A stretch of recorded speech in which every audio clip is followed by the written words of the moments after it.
A couple of years ago, I did a small business training on how to start your own photography business. I have since spoken to some more people, and I decided to just update this training a little bit more to general micro businesses. Okay, so the training is going to be very much, it's very, very basic. It is looking at things on your digital platform, how to create your own website, domain hosting, deciding on your business name, if you need to register your business, and if so, what type of business you need to register, managing your finances, being resilient. And it's important for you that when you start out to understand that starting your own business can be a lot of fun. There's a lot of growth, personal growth as well involved in it, but you have to understand also that it's going to take a lot of work and it's going to take a lot of effort. And the first year is going to probably be your most challenging year because there's a lot of things that you need to research yourself. It's good to ask around and get different opinions and get advice from people, but go and do your own research based on what they are saying and see how it applies to you. So this training is very, very basic just to get you going off the starting block, and thereafter, depending on your industry specifically, you need to go and do your further research and see what best applies for you and how to grow and how to take it further. All right, and then also, as much as you are starting maybe as a micro business and it's just you starting maybe working out of your house, do also keep in mind sustainability and business growth so that you can expand your business later on, so that your business can operate without you being involved in it constantly. All right, so it's important to just keep in mind that you want to grow your business, you want sustainability in the future, and the first year especially is going to take a lot of effort. The first 5 years is generally very, very important years to get the foundation for your business right, but the first year especially is going to be the most overwhelming because there's going to be a lot of things that you need to learn from a lot of different perspectives. Everything from accounting, how to do your invoicing, how to recon your business, bank statements, setting up websites, deciding on what colors to use in your logo. So there's a lot that you're going to have to look at in the first year and explore. All right, so let's get started. This guide supports aspiring small business owners, especially service-based micro businesses, to start sustainability.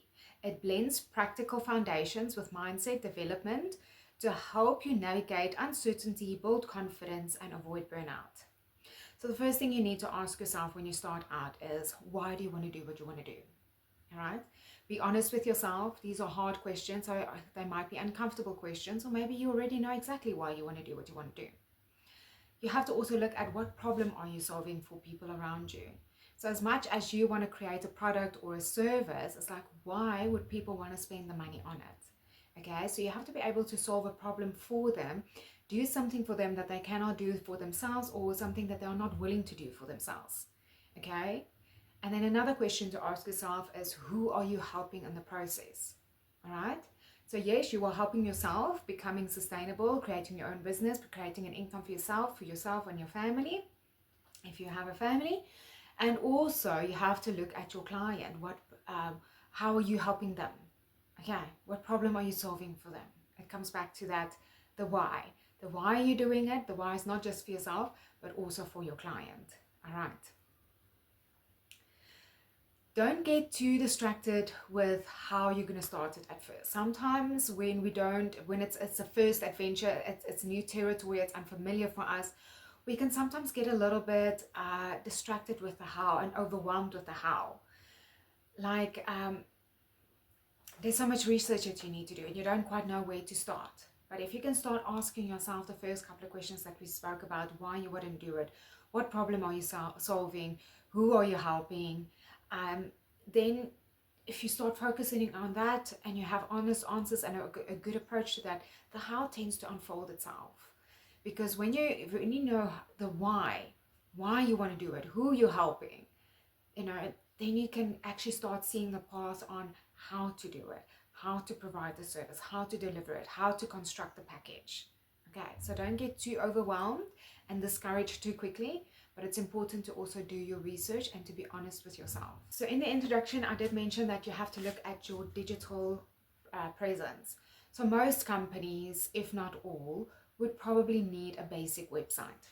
Now, a website doesn't have to be a complicated thing with a whole lot of tabs or anything on it, but it is very, very important to make sure that when you do create a website, that your website message is very clear as to what you do, and also if you service just a certain area, what area you service. There's nothing more frustrating for people when they are searching something specific, come across some websites, and when they open the website, there's very beautiful pictures, the layout, everything looks shanana, gorgeous, but when they start reading through, they can't figure out what the person even does. Okay, you have to make sure that your website is very, very clear, and often the simple rule of less is more tends to work. So don't go and overdo your website, but be very, very critical on making sure that right in the beginning of the website it already says what it is that you do. Okay, and when we look later on keywords and things, it does also play a very, very important role in keywords, so that people search, when they start searching certain terms on the internet, that it actually comes back to your website. So in the beginning, there's some important decisions that you're going to have to look at before you start. You're going to have to look at what your business name is going to be. You're going to have to decide on what you want to do for an online presence and where you're going to start. You don't necessarily have to have everything 100% in place when you start, but at least have something in place for people to refer back to. Okay, and look at your basic brandings and also decide whether you actually need to register your business or not. So I am South African, and I specifically are focusing on the South African market. In South Africa, we've got quite a high unemployment rate, so I feel it is important that we start sharing knowledge and start helping our own community to build it itself up. In South Africa, we have something that is called a sole proprietor company. It's a company that you don't have to register with CIPC. You can go to the bank and you can say, I want to open up a business account, your name, trading as, and then your business name. All right. So it's very, very easy to you are still able to open up a business account with a bank, and then you are trading under your name, because with the sole proprietor, it's linked to your ID number as your business registration number, and then you trade as whatever your business name is. Okay. Please, please, please, especially in South Africa, people have this idea that they have to the first thing that they have to do for any type of business is that they have to go and register it. Please be careful with this. So before you start registering a business, you can go onto the CIPC website, or you can go to your nearest office and you can go speak to the people there and get a consultation. All right. With regards to things like private companies or listed companies, like your PTYs and so on, and LTDs, there are certain financial legal requirements that you have to submit to SARS every year. So you have to do, for instance, I think financial documents or financial statements once a year to them. And unless you actually know what you are doing, you're probably going to have to pay an tax consultant or an accountant to do that. And that can cost a couple $1,000. Okay? There might be also other legal responsibilities attached to those companies. So please, before you just decide to go and register a company and start trading under that specific company structure, go do your research exactly.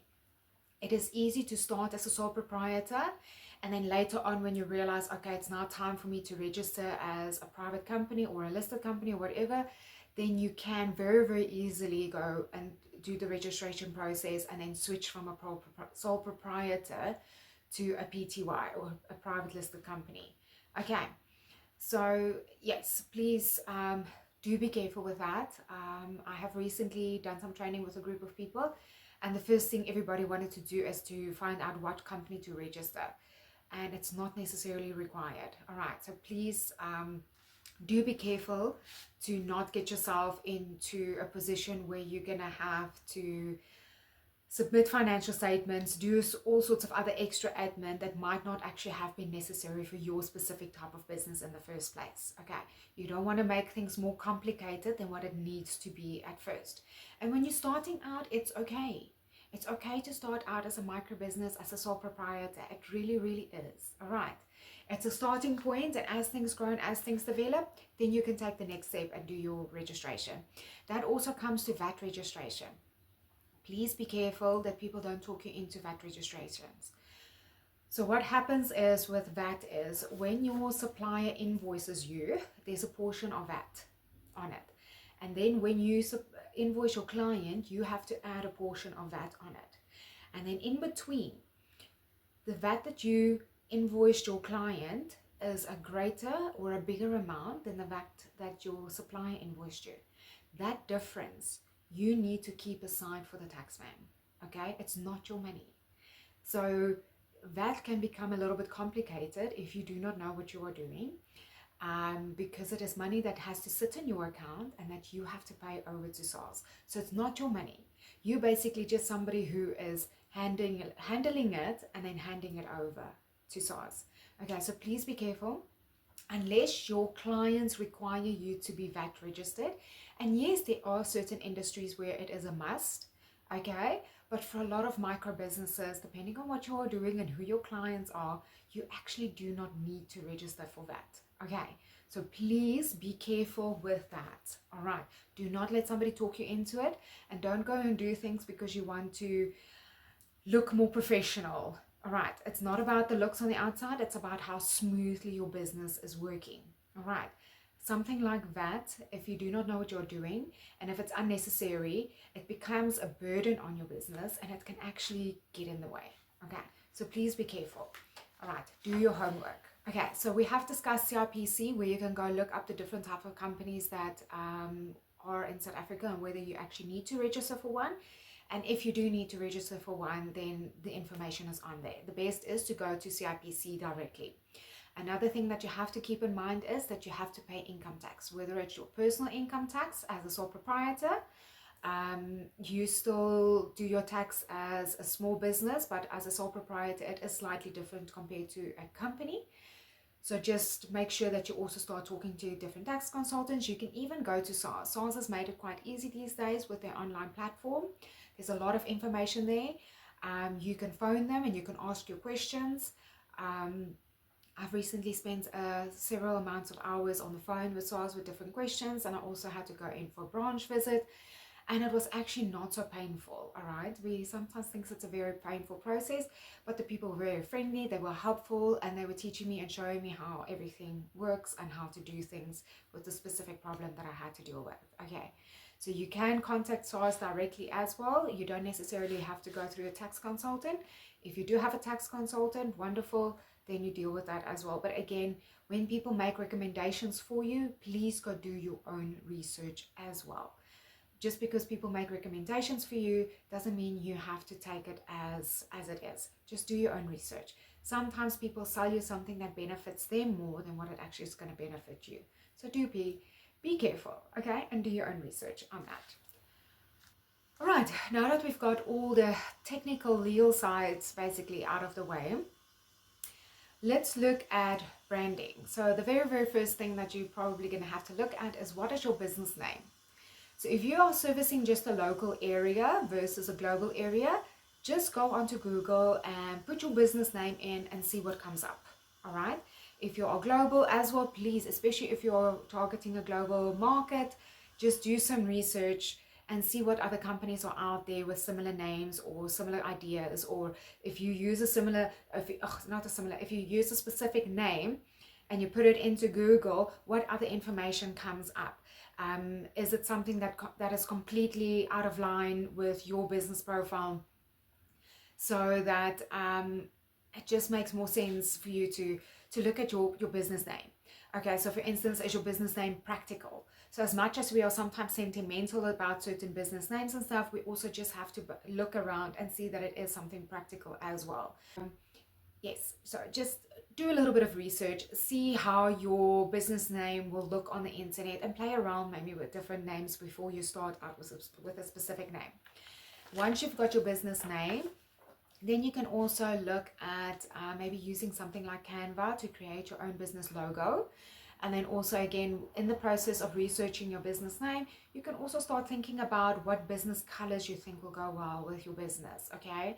So there's certain colors, for instance, that work very well in the medical insurance industry or in car insurance industry. There's certain colors that sometimes just stand out a lot and work well in certain areas and so on. So maybe just give it a thought and just look at other competitors or other companies in the area with similar colors, so that it just doesn't become confusing and that you still stand out for what it is that you are representing and doing. And then when you're using a program such as Canva or whatever other program you're going to use to help you with your basic marketing tools and so on, like creating a logo, creating adverts or banners for social media and so on, just look at keeping your font consistent, okay, so that it looks more professional when it starts flowing onto your social media with a consistent font. You can choose 2 to 3 different fonts, and then always just use those type of fonts, for instance, so that there is a continuity within the flow of your social media and on your website. Okay, so again, let's get into the web development. With a website, it is possible to do a website on your own. It's going to take a little bit of time. The upside about it is when you want to do a website update, that it's easy to log on and quickly do it yourself instead of emailing the changes to a web developer and then waiting a couple of days. Okay, but it all depends. If you have somebody that you can trust that can do a website development for you, by all means go that route.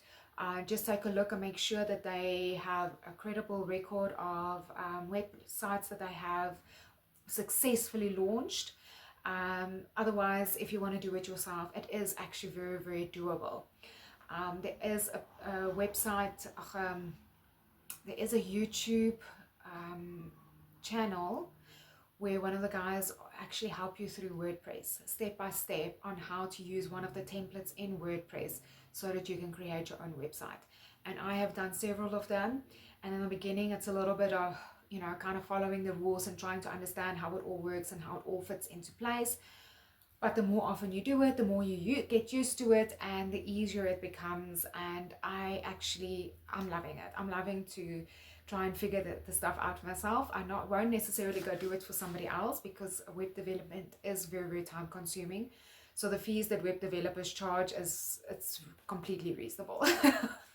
It really is a lot of work. But it can be done. So if you do not have the budget for it, you can create your own website, and your website doesn't need to be complicated. So again, less is more, keep it simple. These days, a lot of micro businesses, they literally just have one page, and you start where it says exactly what they're doing, who they are, where they are situated, and maybe their packages, and you just scroll down on one page. There's not even different tabs. And if that works for your type of business, then it's fantastic. You've got an online presence, you look professional, people can go there, and it just looks great. Okay, and it feels good when you have a website that you can show off to people. Okay, so when you want to start with your website, one of the first things you have to look at, if you decide to do it yourself, if you decide to go through a web developer, I would recommend trying to still host your own website, so the hosting stays on your platform, or at least just keep your domain registered under your own account. Okay, if you're gonna develop your own website, then you have to go look at your domain and decide what is your company domain going to be. Obviously it will be something to do with your business name, so your business name has to be your domain as well, to make it easy so that there is no confusion. You can go to who is, and you just type that into Google, and it will open up a website, and then you can put your domain in that you want, and you can see whether the domain is available or not. Or you can go to a web development or hosting company like MWeb or Xnilo or AfriHost, or there's several companies within South Africa, and then they also have a link on their website where you can go and look at what domains are taken and what domains are available. So for South African websites, we tend to go with .co.za, but there are other domain combinations like .joburg or .durban or .cape town. So again, you can play around and decide for yourself what it is that you want to do, which domain option you want. And then you can also look at .com. .com is generally people or companies that serve global audiences, whereas .co.za is more focused specifically to your country. Okay, so just keep those things in mind. And then different domains also have different fees to them, and it's generally a yearly fee. If you're going to host your own domain within one of these companies on their platform, then you'll tend to pay a monthly fee for the web hosting. So your domain is something separate, you pay a yearly fee for that, and then hosting your website per month is a monthly fee, and sometimes there is a mailbox option attached to it, or it's something that you just as an extra add-on service so that you can get email which is linked to your specific domain as well. Okay, so instead of using a Gmail account, you will then use your personalized domain to create email accounts from as well. And a lot of these companies, they have very self-help platforms where you can go ask questions and then it helps you out. And then sometimes they also have very, very good support. And then support will either give you the answer via email or a phone call, or they will send you to resources pages where you can read up and see how to do the different things. All right. A lot of the stuff is making it quite easy for small businesses to figure things out for themselves. Okay. So again, it can be done if it is something you choose to do. Okay, so earlier I did talk about a YouTube channel. The YouTube channel name is Let's Build WordPress.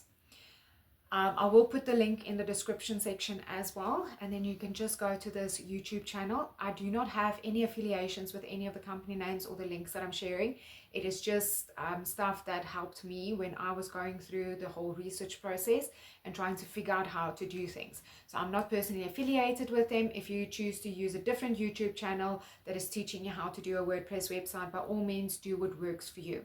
All right, these are just suggestions of things that worked for me, and I wanted to share it with other people so other people can help themselves and solve their own problems and enjoy the process of creating their own micro business, and in the hopes of scaling it to small business, medium business, and who knows, maybe even go large.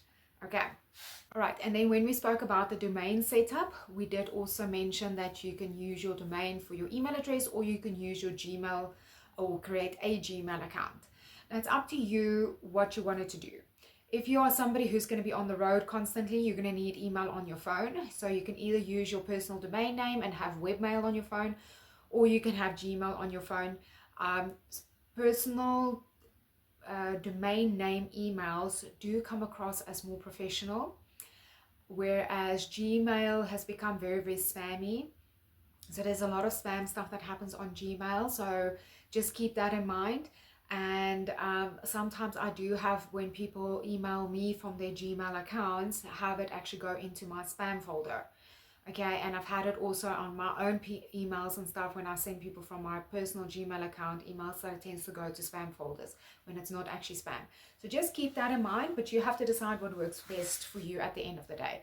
Okay, again, you're going to have to do your own research. There's going to be some trial and error in the process, but you're going to have to do your research and also be resilient. You're going to make mistakes along the way, but you're also going to learn a lot of things, how to do things better and how to rather maybe not do things. And you personally are going to grow in the process as well. So it can be a lot of fun. It just depends on how committed you are to it and how passionate you are about it, and the effort you're going to put into it. Okay, next up, you're going to have to look at social media platforms. So for some people, social media might feel like, oh, just not social media. Okay, and I get it. But unfortunately, it is one of those things that we do need, and it is something where you can advertise a lot on, where you can get visibility. Everybody's on social media, whether we like to admit it or not, but most of us, we go on it at least once a day, on at least one of the platforms. Okay, so you have your preference of which one, whether it's Facebook or TikTok or Instagram or X or whatever it is that you prefer. You have ones that you spend more time on than others. Depending again on what it is that you do, you can look at whether X is going to work for your TikTok, Facebook, or Instagram. So those are the 4 ones mostly to consider. For most businesses, I think Facebook and Instagram would probably be the most recommended. Sometimes Instagram can be tricky to find followers, whereas it is a little bit easier to find followers on Facebook. But the minute you have decided on your business name and you've created your logo, you haven't even started your website yet, that's fine. But start creating your social media platforms so that they can start growing, and start creating a timeline and say we're in the process of coming soon. Just do like a pre-launch and something exciting, or what it is that you're going to do and when you're going to launch. Just share a little bit of information. Just keep it simple. Again, don't overcomplicate anything. If you are going to use Facebook and Instagram, you can also create a Meta business account. So what that is, it's basically the business side of Facebook, and then it links your Facebook page and your Instagram page. Okay, so with Instagram, you can create an Instagram account without having a personal account. With Facebook, if you want to create a business page, you have to have a personal account first, and then you create a separate business account. It would probably be best to separate your personal and your business side. So create a separate business account, and you can always share whatever posts that are on your business account. You can share to your personal ones for your friends and family to see. Okay, so keep it separate so that it's easier for people to find you and it looks more professional. And later on, when you have to add somebody else on to help you with marketing and stuff, it also makes it easier so that they can go onto the Meta business side. You can add an extra user, and then they can help out with social media content and posting and things like that. And the nice thing with the Meta business is you can also schedule your posts. So you don't have to post it immediately. You can schedule it to post tomorrow or 2 days from now, and you can decide the time. And what is also nice about it is the more it gets to know you and gets to know your followers, it will actually recommend certain times that are best for you to post where most of your followers will be online. Okay, so there are great tools out there. We just have to learn to use them. And like I said in the beginning, again, I'm just going to repeat certain things. Is it might feel very, very overwhelming when you're first starting out. But the more you do this, the easier it is, and the more smooth flowing it's going to become. Okay. In the beginning, it's a lot of learning, it's a lot to do, there's a lot to set up, but it will get easier and it will get better. Okay. All right, once you have your website and your social media accounts going, there are some other platforms you also need to look at. A lot of it is the Google platforms. So you use your Gmail, and then you can create a business profile on Google. I'll show an example of my photography one for you guys so that you can see what it means. You create just a very, very basic business profile. You can then also use that to, if you have a specific location, like an office location and stuff, you can use that to put your address on Google Maps. Okay, that's how you do it. You do it through Google Business. And then also you just put some basic information, your contact details and so on, and activate your reviews. So this is where people can leave reviews for you on Google. Now, reviews are very, very important. So please do not dismiss it. And please do ask your clients to leave reviews for you. Whether it's good feedback or negative feedback, it's good to have feedback. So you don't necessarily need to encourage them when they give you negative feedback to go leave a negative review. Okay, so you don't necessarily need to go do that. But do ask your clients feedback. And then when you do get the positive feedback, then ask them to go leave a review for you. Okay, and yes, sometimes people are going to leave negative reviews. Unfortunately, it's part of the game. It's part of the thing that happens and so on. But do reach out to those clients and respond to all the reviews. Whether the review is positive or negative, do respond to them so that people can see you take your business serious. Okay? And yes, it's through feedback that we also learn to see where can we improve, where have we made mistakes, and also maybe to just clarify something to a client. Maybe they didn't understand the package correctly. Maybe there was a miscommunication and they expected X. They maybe expected a certain thing, but that was not what you were actually delivering. You were delivering something completely different.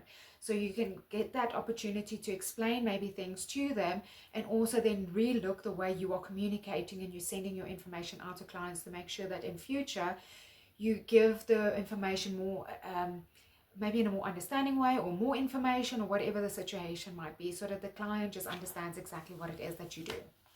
Okay, then for your website, you would need to look at registering for Google Console and Google Analytics.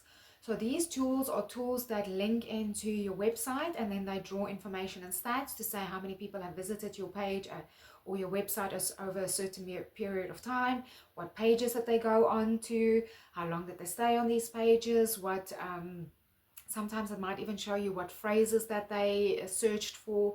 so that you can see what keywords worked and so on. And then another one that's also very, very good is Neil Patel. You can look at his platform and sign up for his newsletters. He's very good into the marketing. He's very an expert in marketing and also on SEOs. So SEOs is keywords and phrases that you have to build into your website once you've actually built the structure of your website. Learn how to do that. In the beginning, again, it can feel overwhelming, but once you actually have it working, you just have to tweak it and manage it every now and then. Then it's like a smooth learning engine, and it just keeps going, and you just have to service it every now and then. But in the beginning, it's going to take time. And also, once you start building your SEOs into your website, it can take up to 3 months before your website actually starts ranking for them. So it is going to be time, a patience game. All right, you're going to have to be patient with that. But Neil Patel is very good in that industry, and he often hosts webinars and stuff where he shares free information and so on. And his platform is very, very detailed. There's a certain portion that are free, and then there's certain portions that you need to charge for, or that you need to sign up for and pay for. Okay, so these are really, really helpful platforms, and yeah, once you've got them set up, it's quite easy to just check your stats on like a weekly or monthly basis and see how things are going. It's always nice to see where people are coming from, how your website is performing, how your social media is sometimes performing. Because even on Facebook Meta Business, it also shows you your stats, which post got the most likes or views and comments, and so on. So it's good. It's good to see these things, because you need to keep tabs on your stats in order to see how things are performing.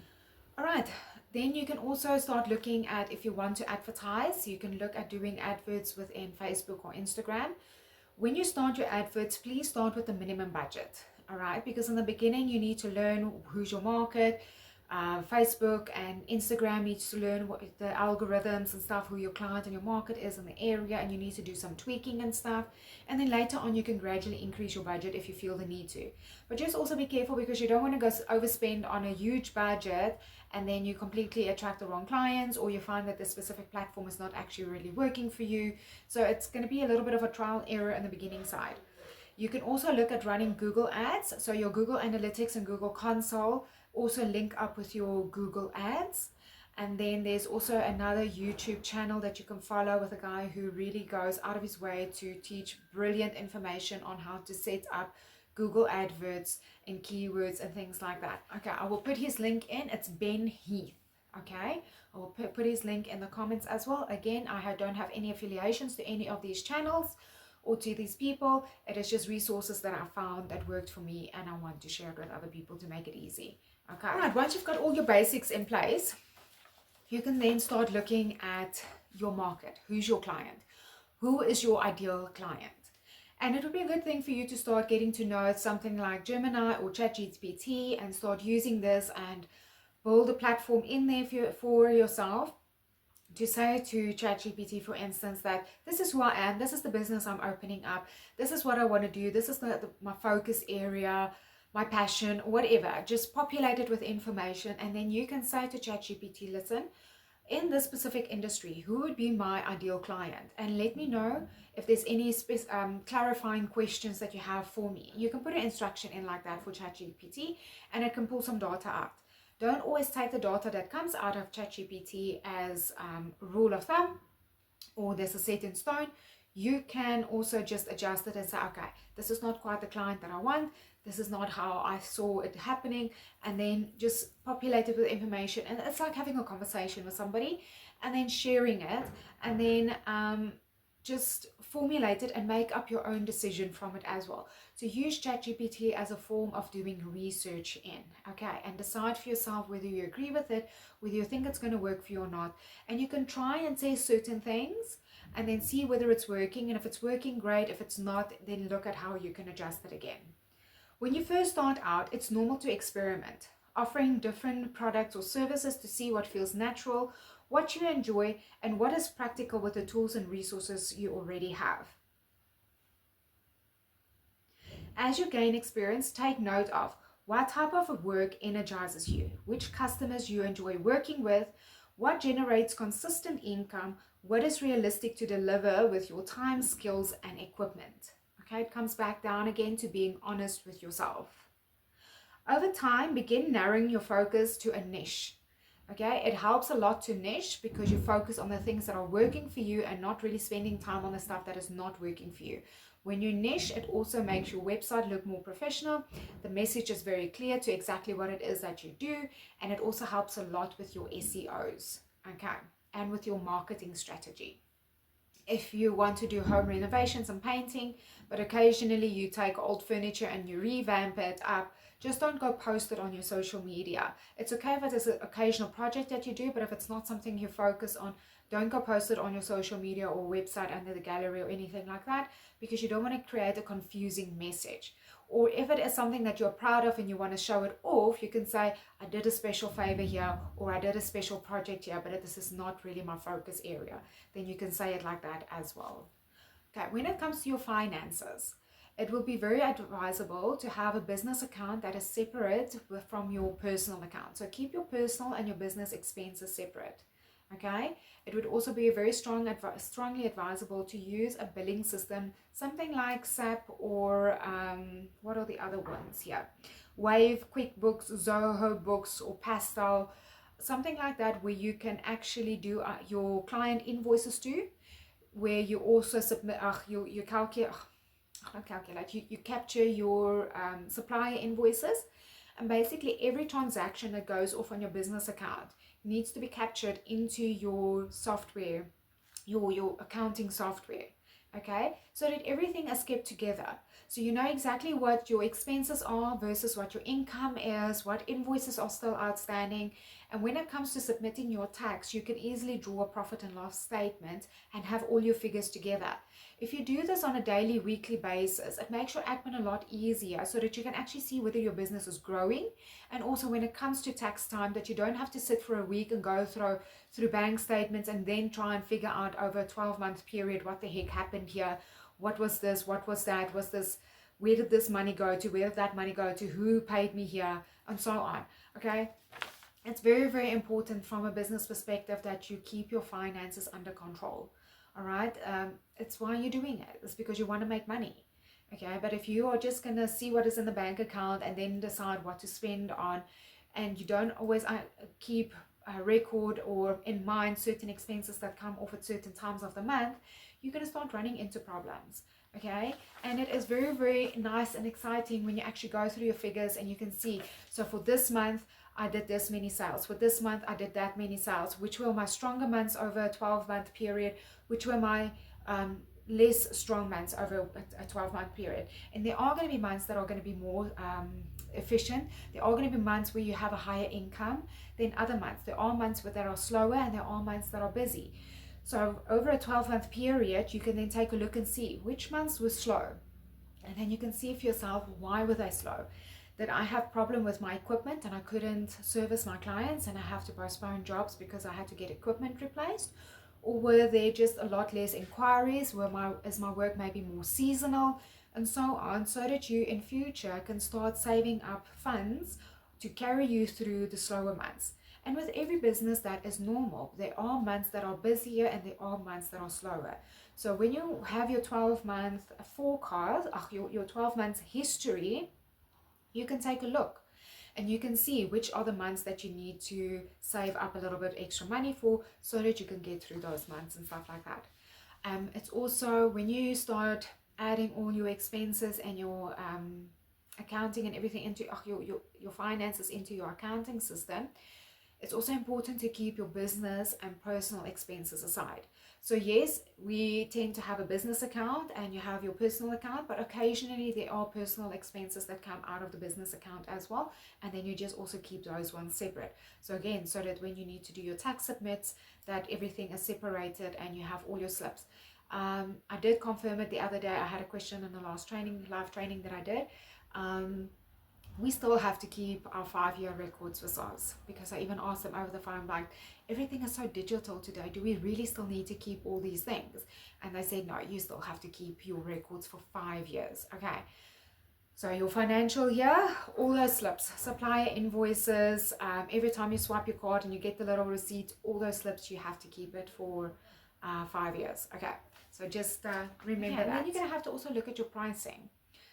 So if you are selling a product, you need to look at what the product is costing you versus what you are selling it for. So certain of your expenses are going to be fixed cost, and certain of your expenses are going to be variable cost. So fixed cost, for instance, is if you are baking a cake, then your fixed costs are going to be all the ingredients that you use for the cake. Your variable costs are going to be the water for cleaning, the electricity, the monthly rent, maybe if you have a driver who needs to go drop off or deliver cakes to clients, or whatever the case might be. So those are going to be your variable cost. Now this can sometimes be a little bit tricky to estimate what you need to charge for your cakes. So it is easy on the fixed cost because you know exactly what your fixed costs are. You can work it out. So much flour, a whole big packet of flour cost me this much. And then I use maybe half of that packet for so many cakes. So you can work out your costing that way to see what amount of flour you are using per cake and what all your fixed costs are actually costing you at the end of the day. But your variable cost, especially in the beginning part, you're going to have to estimate that a little bit. And the more data you collect and the more you keep record of all your information and stuff, the better you will be able to calculate your variable cost in the long run to make sure that you actually charge a good rate for your product. Okay, because at the end of the day, if you are not making a profit, then there's no point in being in the business. All right.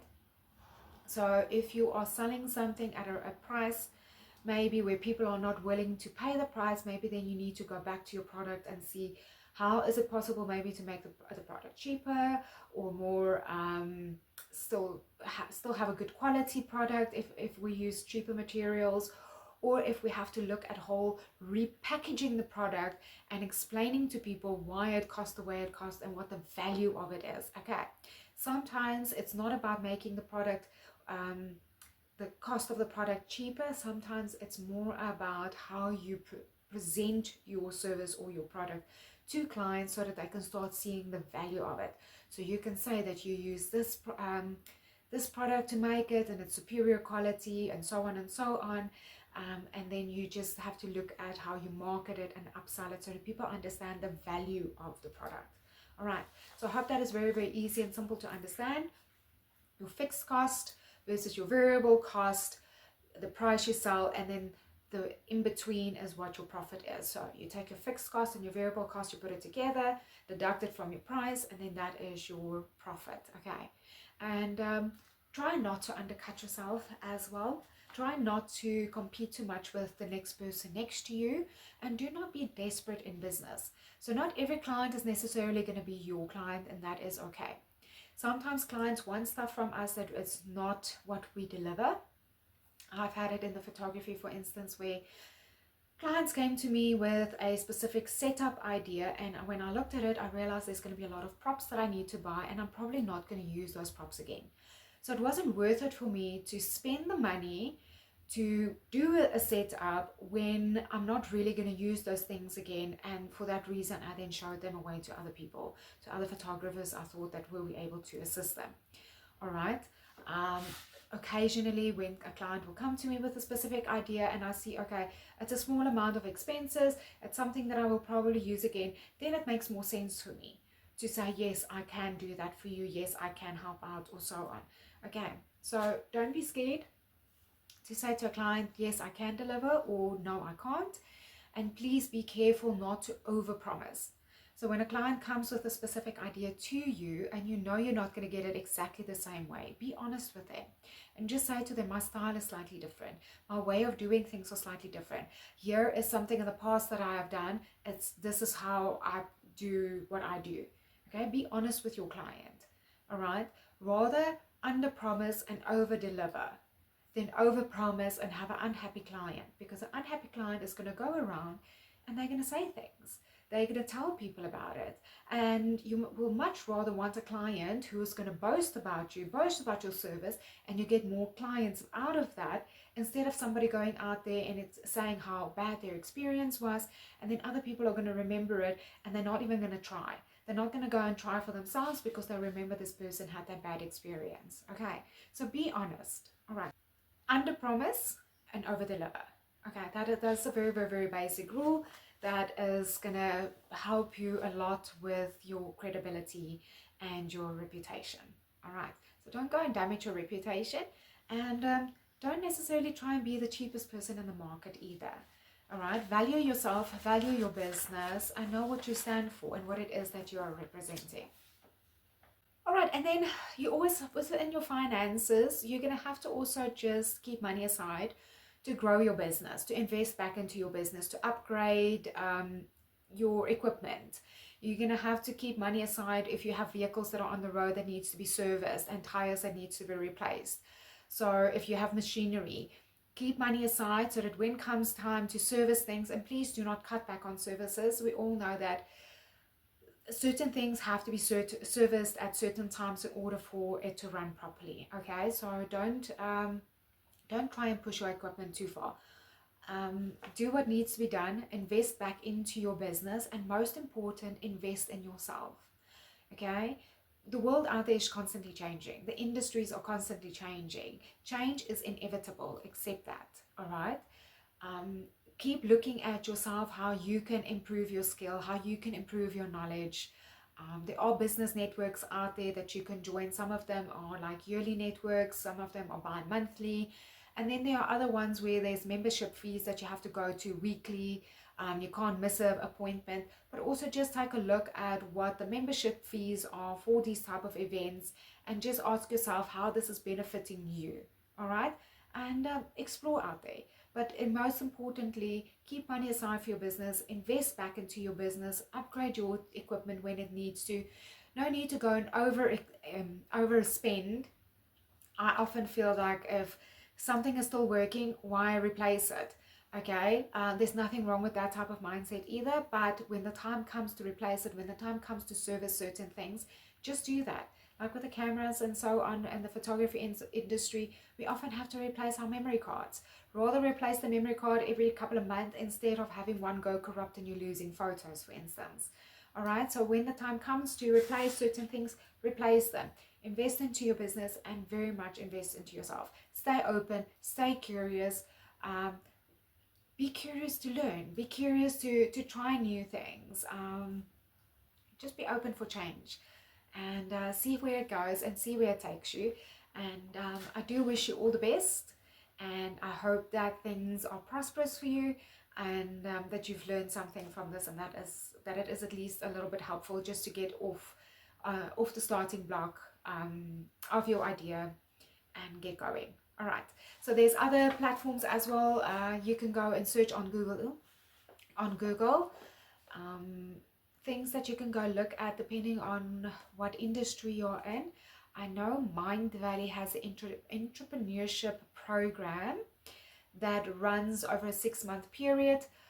There are other programs maybe out there, or summits and webinars that you can attend that's maybe more specific to your industry. So keep learning, keep going out there, sign up for newsletters, follow people on social media. Tony Robbins and Gary Vee, they're brilliant people to follow on social media who talk a lot about personal growth and your business, because a lot of time when things go wrong in business, it's not the business structure itself, it's the people inside the business. Okay, and I know this might sound harsh, but work on yourself, improve yourself, look at how you treat your staff. Those are all important things to consider. And then something I forgot to mention earlier in the training is when you start planning your business. So you might start off as one person, as a sole proprietor, and in the first year it's just you working in the business maybe, but do keep in mind to expand your business for growth in your business later on. All right, and as time comes, you will get somebody in to do your accounting, maybe an external person who spends 2 hours a day on your marketing. Maybe it will be freelancers, maybe it's people who join your team. So over time, you will start building your team up, whether it's people who are permanently employed or whether it's freelancers, and that is okay. So plan for growth in your business so that you can move from self-employed to entrepreneur.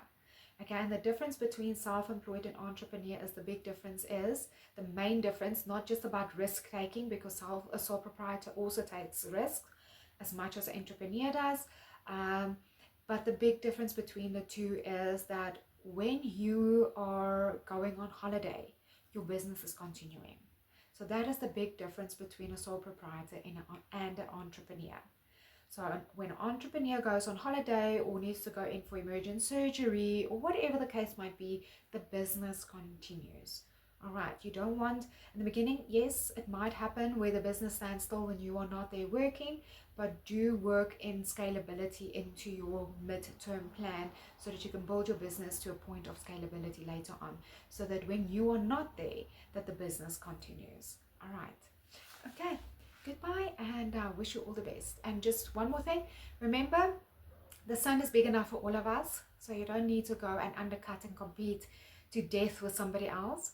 Just know who you are, understand your passion, why you're doing what you are doing, who you are serving in the process, and just know that the sun is big enough for all of us. There's more than enough resources out there for all of us. It's just all about us understanding that and not having a scarcity mindset, but a prosperity mindset. Okay, goodbye.